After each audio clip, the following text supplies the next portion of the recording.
In film noir, there is the recurring trope of the femme fatale. These are dangerous, manipulative, mysterious women who use their charms to seduce the male protagonists of the genre, in order to ensnare them in some kind of trap. I'll suck your cock for $1,000. The recurrence of this trope in film noir is often conceptualised as being a symptom of the anxieties felt across male society as gender roles transformed around the time of the Second World War. Men felt emasculated by women adopting traditionally male roles in the workplace, and this feeling translated into the femme fatale characters of the era. Robert Altman's film The Long Goodbye is a neo-noir made in 1973. Using Raymond Chandler's story of the same name, Elliot Gould takes on the role of Philip Marlowe, a character whose portrayal is usually synonymous with Humphrey Bogart. In Robert Altman's telling of the story, the characters and situations have been recontextualised to suit the period immediately following the counterculture era. Los Angeles at this time is a world of topless hippie chicks doing yoga, impotent writers escaping from rehab, and young Arnold Schwarzeneggers giving their debut performances. Funnily enough, there is even a reference to an earlier governor of California/actor, Ronald Reagan.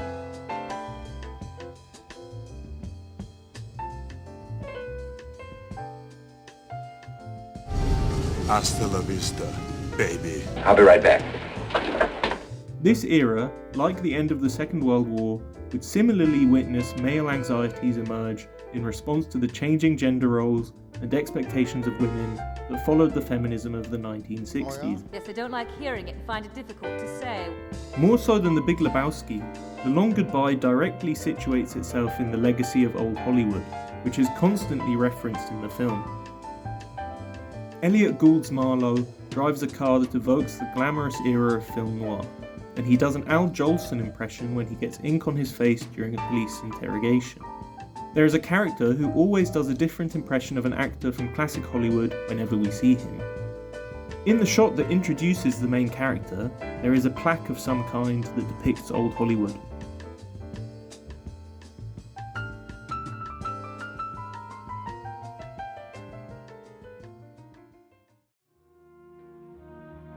There is a piece of imagery in The Long Goodbye that illustrates the noir theme of male anxieties surrounding the fear of being seduced and ensnared by a dangerous woman.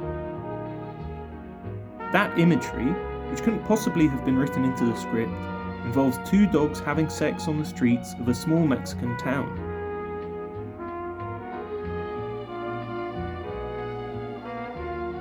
The female dog, while being mounted by the male dog, turns around to bite him.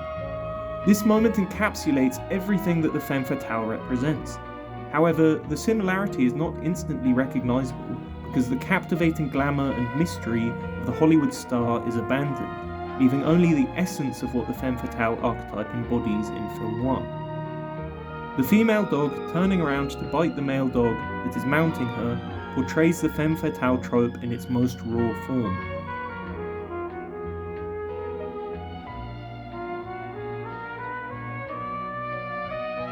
Unfortunately, I don't know enough about dogs, nor the animal protection guidelines governing the Mexican film industry in the 1970s to comment on whether or not the moment is staged.